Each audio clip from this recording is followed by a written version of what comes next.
Hello and welcome to this tutorial. Thank you so much for choosing to study with me. In this class, we are going to be exploring vocal production.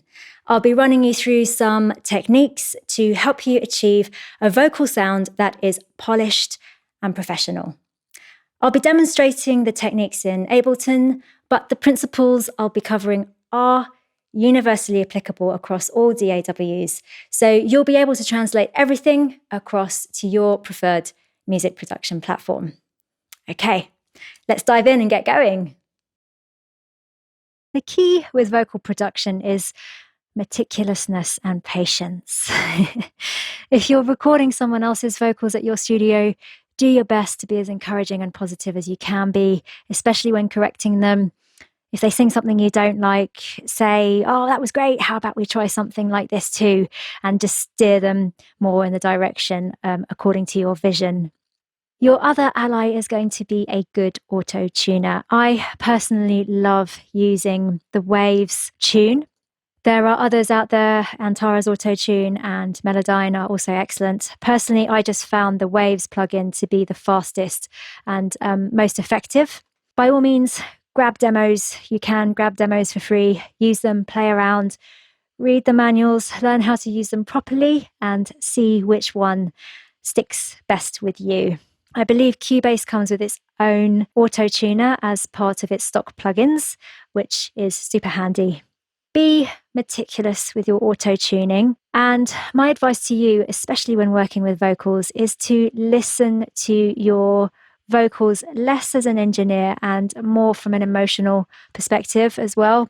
Obviously, have your engineer's hat on when you're doing all of the necessary corrections, but then take a step back, take your engineer's hat off, and listen to your vocals from an emotional perspective. If after you've tuned them, there is a dip in your emotion when you're listening, zone in on that part and just see what you need to do. Maybe you need to switch the auto tuner off just for that particular word or note. Maybe the auto tuner is creating a wobble or a dud note that the vocalist didn't actually sing. So be really meticulous when you're listening, and you can automate your auto tuner to switch on or off. Or you can actually just cut pieces of the vocal out and drag them down onto another channel if you'd like to switch your auto tuner off. It can also be a good idea to record sections at a time rather than recording everything in one take. It's very much dependent on you, or if you're working with a vocalist, on your vocalist. So just go with whatever flow you feel most comfortable with, or if you're working with a vocalist, whatever flow they feel most comfortable with. The other thing I want to address from the outset is that you do not need an expensive mic. A Shure Beta 58A for about 150 quid will do the job if you don't have a massive budget. Believe it or not, many successful albums have vocals that were recorded using a Shure Beta 58A. And love him or hate him, most of Bono's songs are recorded using the Shure Beta 58A. Another technique for actually getting the best vocal performance out of yourself or your vocalist is to practice with a fully tuned and fully timed version of the vocal as close to 100 times a day as possible for 3 to 4 days, singing as closely as possible to this recording. If you want to go deeper down the rabbit hole and be super meticulous, after 3 to 4 days of practice, record the vocal again, tune it, make sure it's meticulously timed, and then practice again for another 3 to 4 days. Obviously, take breaks if you are going for the full 100, and keep yourself really rehydrated. Lots and lots of water. Keep your vocal cords nice and hydrated so you don't have any cracks in the vocal performance, and also you're not stressing out your vocal cords. Very important to look after them. Another good idea is to cover up any reflective surfaces you may have in the studio, windows, mirrors, plastic surfaces, things like that. They can all reflect the sound and cause reverbs and echoes that you may not necessarily want in your vocal recording. So just do your best to kind of dampen the sound of your room as much as you can. One thing that I actually do quite a lot when I'm working with vocals is I will mix down my track an instrumental version of the track, so a track without the vocals on it. And then I will render it down and create a new project and just drop the render of my track into the new project. So I don't have a ton of virtual instruments and plugins munching up my CPU, and I have no choice but to focus only on the vocals. I can't get distracted by something, I just want to tweak the EQ on that sound. Like I don't have that option. So it just really helps to hone your focus, I find. And if you don't have a supercomputer with a ton of CPU, it just helps you to save the CPU while you're doing all the kind of tricky, finicky work on the vocal. So if you're brand new to music production and you don't know how to record vocals, I will guide you through it. First up, you just need to right-click and insert an audio track. So that now has inserted a fresh, clean audio track into my project. Next, what you will need to do is make sure that you are selecting the correct input channel for your microphone. So just click in this drop-down arrow here, talking to your microphone. You'll see the meters going up and down. Just select that one, and you'll know you have the right input channel selected. Next, you need to arm your track by clicking on this button here that looks like a record button. When that's highlighted in red, you know that you're ready to go. If you want to hear yourself back, click this button here. I'm going to keep it switched off because I've got a little bit of latency.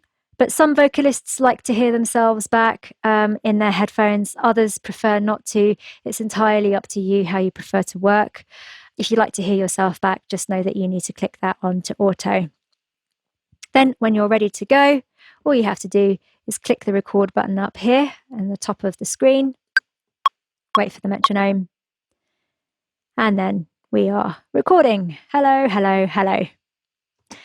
So there's our vocal. I always tend to group my vocal channels, and I'll show you why later. You can create a group with just one track. If you just right-click and group tracks, it has now created a group, and then you can rename this vocals. The keyboard shortcut is Apple and R. And then you can also rename this accordingly. Take one. Okay, I'm going to go ahead and delete that for now because we're not going to be working with it on the project. Let's just say for the sake of argument that we have recorded a lead vocal that we're happy with, and here it is. What I do now is bring my auto tuner in, and I always have it sit at the very, very, very, very front of any effects chain that I have going on. And I will tune the vocal so that it's sounding nicely in tune in the context of the track and also in the context of emotional strength. So if there are any notes that are sounding a little bit wobbly, I'll just listen to them again while switching the auto-tune off, because sometimes auto-tunes can create wobbles in the vocal that weren't originally there. So if that's the case, I may then just automate the on-off button of the auto-tune by click here, show automation, and then if you zoom in, maybe, for example, this note here, I don't want any auto-tune on it, so I'll just automate it to switch off at that point. So let's just say first thing is done. We have tuned our vocal. We're happy with the way it sounds. We've listened to it from an emotional perspective. There are no emotional drops. The next thing we do is time the vocal. So I'm just going to go ahead and delete this auto-tune off here now. And I tend to solo the vocal and hit my metronome on and just listen to the vocal with the metronome rather than listening to the vocal with the entire track, because you can just hear everything a lot clearer. So I'm just going to go ahead and hit play. I might be dreaming, but something about this feels so real. But please remind me when I go too deep that life's. So that's sounding pretty tight. I'm quite happy with that. If I just double click on the file to bring up the editor here, let's just say, for example, I wasn't happy with the timing of these tracks. I'm just going to click here and drag, and handily those notes are going to be highlighted in our editor here. So when you're playing with the timing of the track, it's just really important to be mindful of your audio warp markers. And if you see these little tiny arrows here, this is where Ableton suggests the kind of what markers are. If you just double click in this kind of dark purple area here, you can add warp markers anywhere you like. So let's just say I'm not happy with the timing of this note here. If I just click it and drag it, you can see that I'm actually moving the timing of every single note in this take. So I'm just going to put a marker here by double clicking. I'm going to put another marker here by double clicking. And then I can move this one note around wherever I like, and it's not affecting anything that's beyond this marker or this marker. And that can be really useful if you're just needing to shift a note a little bit earlier or a little bit later. And if you hover your mouse pointer in this area here, you can see it's turning into a magnifying glass. If you click and drag down, you can zoom in, so you can edit the timing with even more accuracy. If you click and zoom out, you can edit the timing a little bit more crudely. So go in and time your vocals really meticulously, and then listen to your vocal take again with the metronome on. And again, listen to it from both an engineer's perspective and from an emotional perspective. Is it all sounding lovely? Are there no emotional dips? And then, of course, listen to it in the context of the track as well, and make sure there are no emotional dips. After you've done that, what I then go and do is to smooth out the volume of my vocal take manually. So I just pull the louder bits down by a few dB and pull the quieter bits up by a few dB, just a few. And please use your ears when you're doing this. Don't just look at the waveform and just go, okay, that's a loud bit, I'm just going to go and pull that one up. Don't do that, because not necessarily the largest waveforms are the loudest. Listen to the take and use your ears to decipher which parts need to be pulled up and which parts need to be pulled down. I do this because, yes, we are going to compress it later on, but those really beautiful, breathy, whispery parts that often contain a lot of emotion can get lost in the mix if we're just relying on compressors. So, just taking the bit of extra time to go in and smooth out the volume manually, it really helps you to create a vocal mix that's a lot more powerful. So let's just hit play and let's listen carefully to the vocal and see what might need pulling down and pulling up. I might be dreaming, but something about this feels. So that's something about, it's kind of got a really nice breathy quality to it. Something about this. So I'm actually going to go ahead, I'm going to click and drag, and then I'm going to use the keyboard shortcut Command and E to slice this audio up. So now this is independent of this part and this part. And I'm just going to see what that sounds like by pulling it up by a couple of dB. I can do that with this controller here. I can either click and drag the slider up or down, or I can type a value in here. So if I just click in here, I'm going to try pulling it up by 2 dB. And then I'm going to go back to the beginning and listen to it again. I might be dreaming, but something about this feels. And so it just brought it out in the mix a little bit more. I would do that for your whole vocal take, and every time you make an adjustment to the volume, I suggest that you go back to the beginning and listen to the vocal from the beginning, because then you're listening to all of the edits you're making in the context of your vocal take. And it can be a good idea to also listen to the edits you've made with the track as well as soloed. Once I'm happy with the tuning, the timing, and I've evened out the volume, then it's time to bring my vocal chain on. And for this, I load the vocal chain onto the group rather than onto the individual audio tracks. So because these are the effects that I use a lot in my vocal chain, I've actually saved it as a preset. And I'm just going to go and run you through what each plugin is doing. So I've got a few EQs and a few compressors. The first EQ is just to take off a little bit of the low end. You don't want to overkill on this, especially if you're working with male vocals. You want to obviously keep the richness and fullness of the male voice, but you do want to kind of get rid of the boominess. So if I just switch this off and hit play. I might be dreaming, but something about this feels so real. But please remind me when I go too deep that life's a spinning wheel. You can just hear that it just kind of takes out just a little bit of the low end heaviness of the vocal without leaving it sounding too thin. Next up, we've got a compressor that is just catching the peaks. It's set to quite harsh settings, but it's not working that hard. I've got my ratio turned up quite high, my attack's quite low, my release is quite low, and my knee is quite harsh.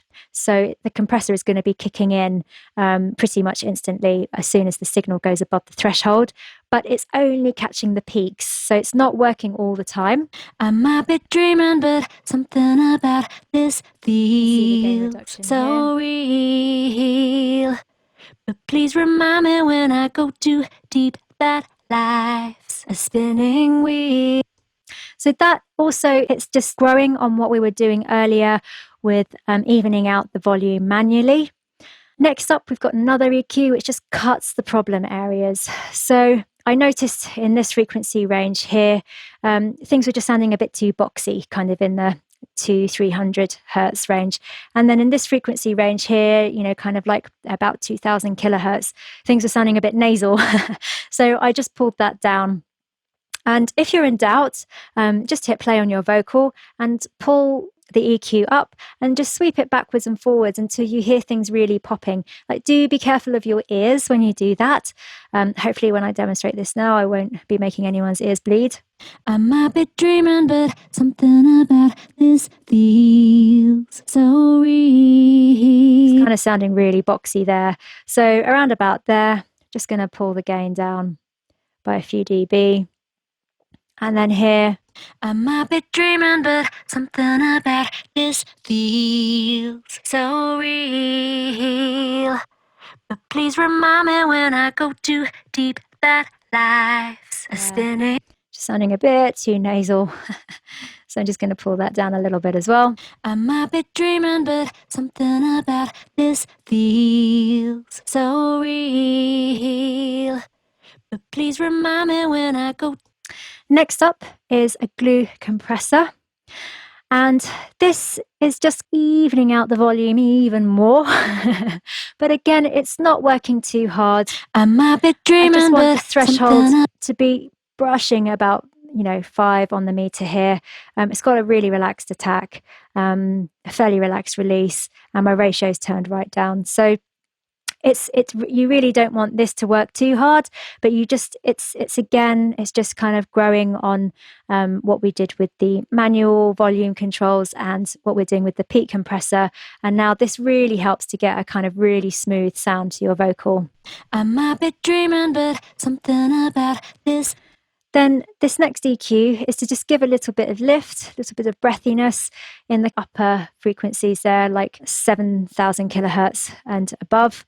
And yeah, it just adds a little bit more kind of brightness to the voice, that kind of whispery, breathy quality. I might be dreaming, but something about this feels so real.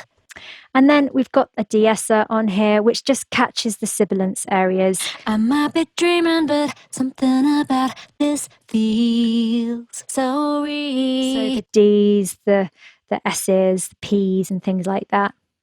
I've got another EQ on here just in case I want to make a few other kind of little adjustments, maybe hone in even further on some problem areas, or, maybe I might want to boost something in the middle that wasn't boosted before.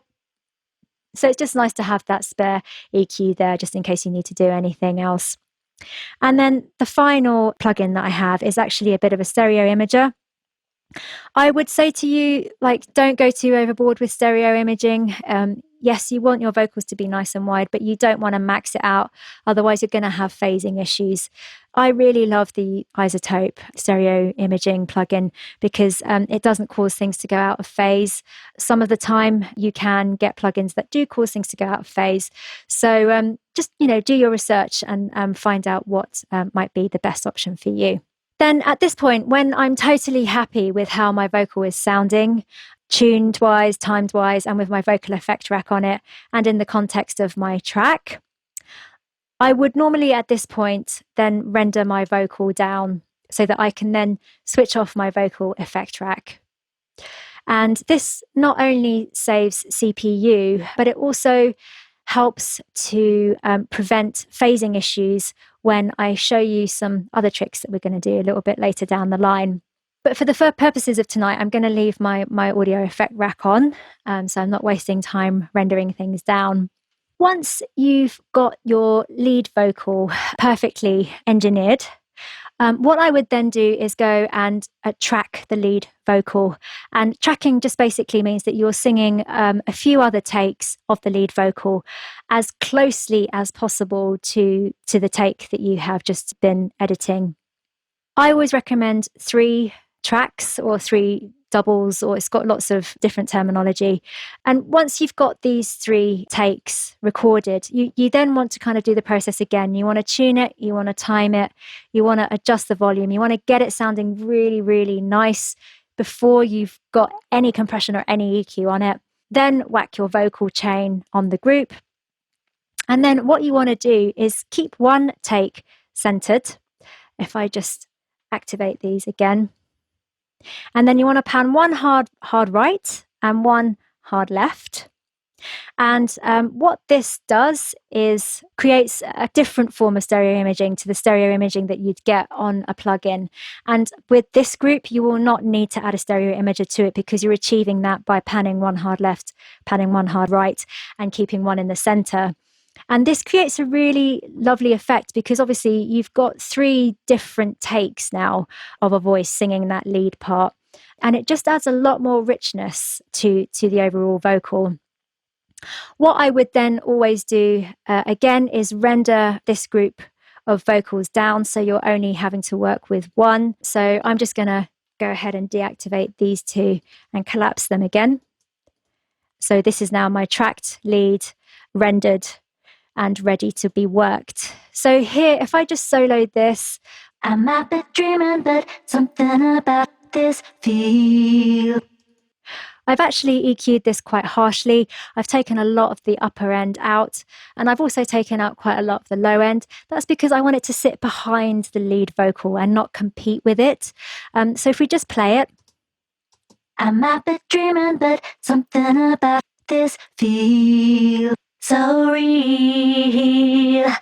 It doesn't have the bright presence of the lead vocal, but it's still going to be there supporting the lead vocal. And that's what these doubled vocals are there for. They're to support the lead vocal. You can give it more richness, more fullness, more depth.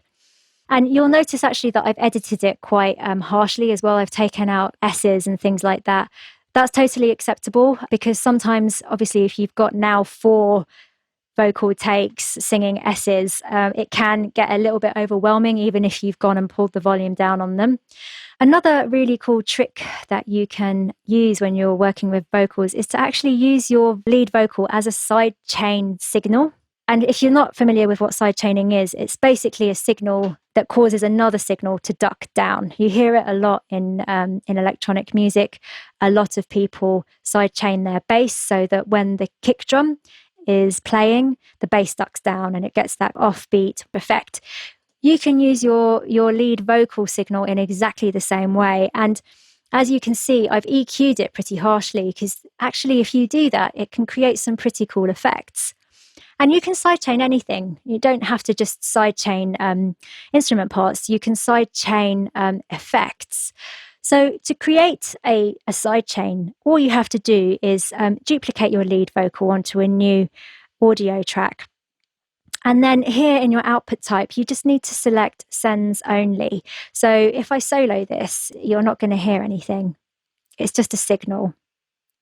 And then what I did was I added a nice big vocal hall reverb, but then I put a compressor after it and I expanded it out. So if you click this little arrow here, you can expand your compressor out. And I selected my sidechain vocal, this guy here, as the signal that will trigger my compressor to kick in. And I've put that on this return channel here, which is channel D. So if I solo my tracked vocal, I might be dreaming, but slowly turn this something up. about this feels so real. But please remind me when I go too deep that like a spinning wheel. Oh, I'm so serious, I wanna know what's with that frown. And what this basically does is it causes the reverb to act in a way that's a bit more similar to how reverb actually works. Because if you're in a church and you're hearing somebody speaking, if you start observing that, you'll find that the reverb swells out in the pauses a little bit more than when the person's actually talking. So this is just a really lovely trick that you can start employing on your vocal channels. So I actually had it on my tracked, but I also had it on my lead as well. So I'm just going to go ahead and turn that up on this channel here. If we solo both of them and let you hear both of them together. I might be dreaming, but something about this feels so real. But please remind me when I go too deep that lies. And I also put a vocal hall as an insert on the lead vocal as well, but turned the dry wet signal way down. So it just adds a bit more richness, a bit more fullness without drowning the sound out. I might be dreaming, but something about this feels so real. And then once you've kind of done that, some of the real fun can begin. What I tend to do is, and this is why I group my lead vocal, because I know that this is all going to come. I duplicate my lead vocal and I start playing around with it and messing about with it. And you can create some really cool effects by doing this. So, for example, on this duplication, I decided to pitch it down an octave. So it sounds like this. Always so serious, I wanna know what's with that frown. And if you're doing that and you're using Ableton, you're probably going to want to select the Complex Warp option rather than Complex Pro, because Complex Pro sounds a bit odd. Always so serious. Doesn't have quite the desired effect. So I usually tend to use Complex. Always so serious, I wanna. And then I duplicated the vocal again because I heard a little bit of a call and response. I might be dreaming, but something about this feels so real. So I wanted to kind of accent those two different parts of the vocal. So what I did was I duplicated it. And on this duplication, I put just a little bit of clipping and EQ'd it differently to the lead vocal here, which only has the EQ from my vocal chain.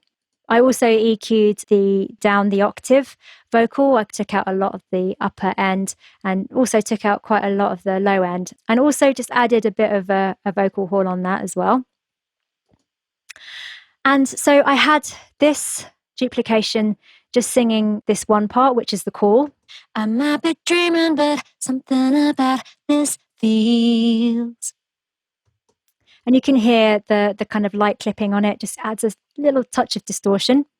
And then I duplicated it again, put another type of clipping, a bit of saturation on it, EQ'd it differently again, and had this singing the response part.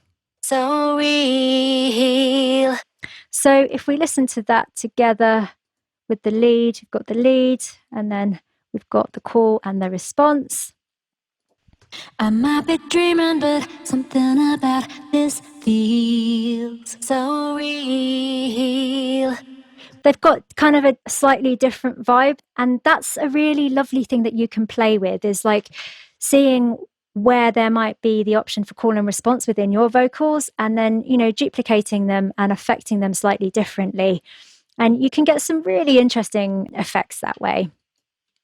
I duplicated it again and created a really spacious reverby effect, which I used just to accentuate certain words.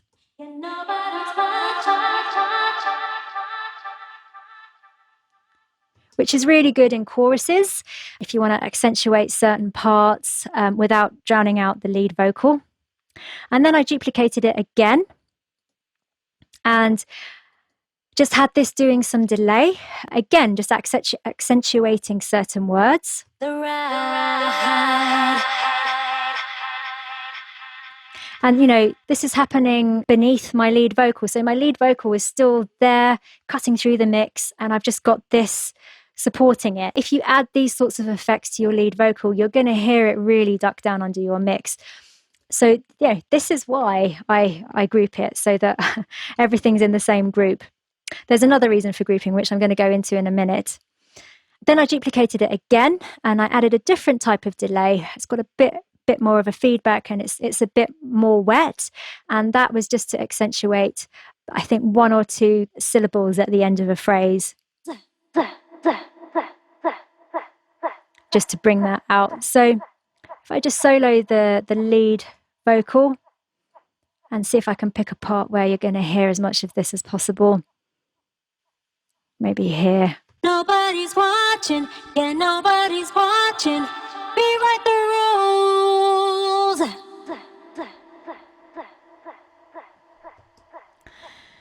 And again here, I've played these guys.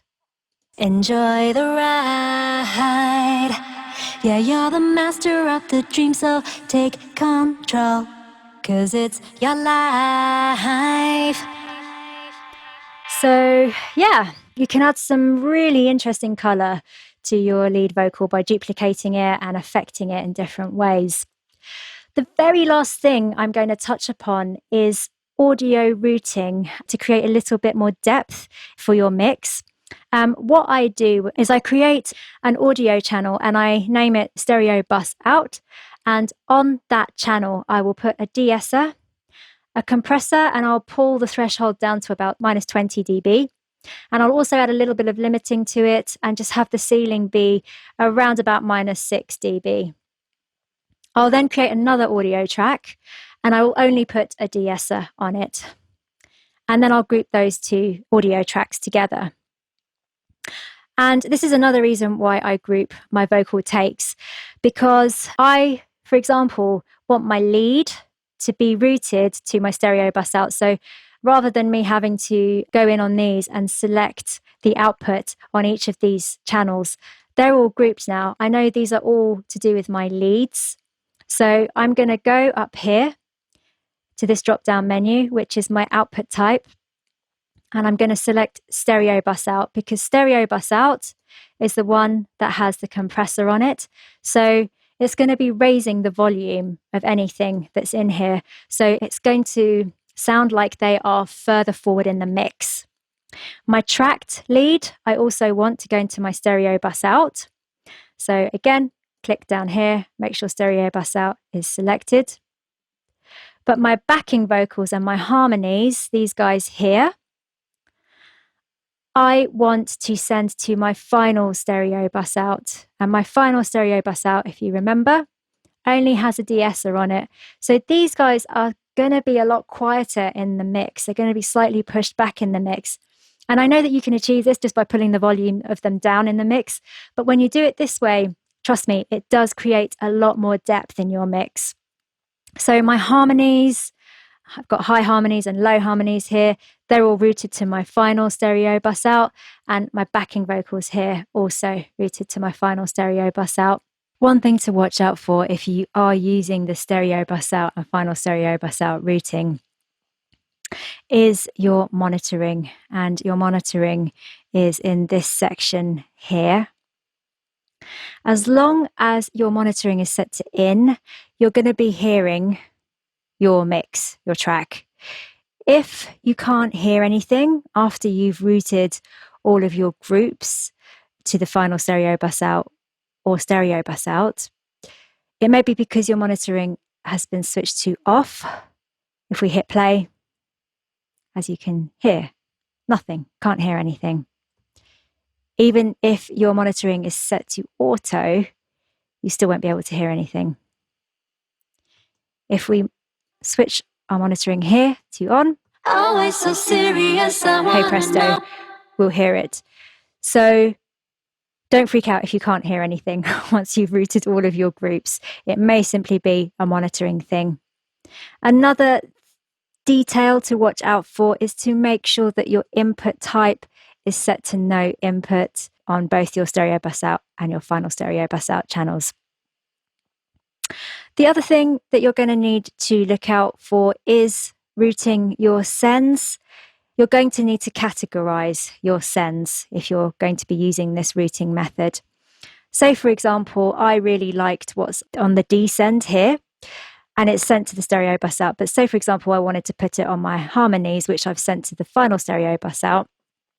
I can highlight both of these by selecting Apple A, and then I can do Apple C or Command C or Ctrl C to copy them. I can right click on here, insert a return track, got another return track here, paste them in. So I can do Command and V. If you prefer right clicking, you can do all of that through right clicking on your mouse as well. And I've got exactly the same on send D and E. But this one I'm going to send to final stereo bus out. And I'm going to use this send on my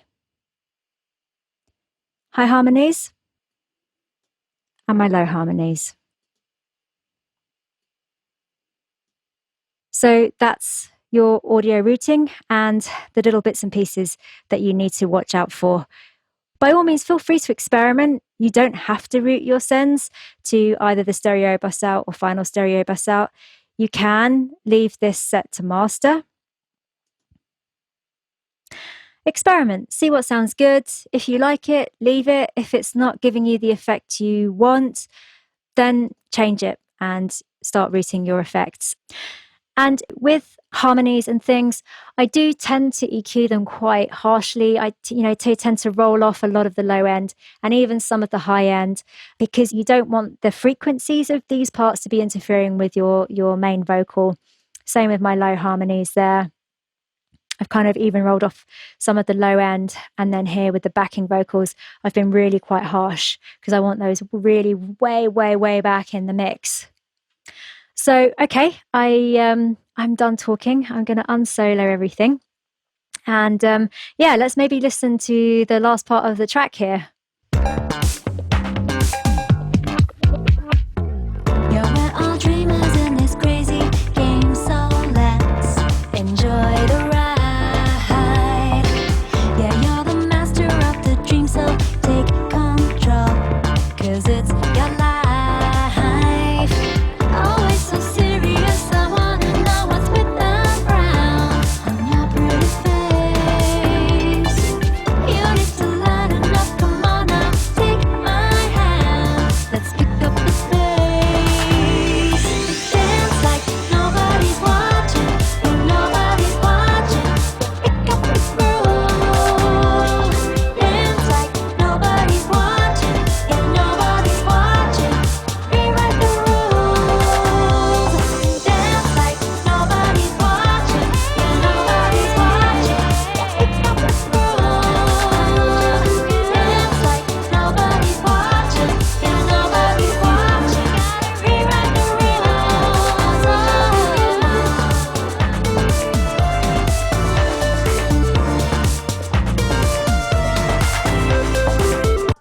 So yeah, it's a fun little new disco pop track, and I actually wrote this track for EMI Production Music, and it got included on one of their albums and has been used quite a bit.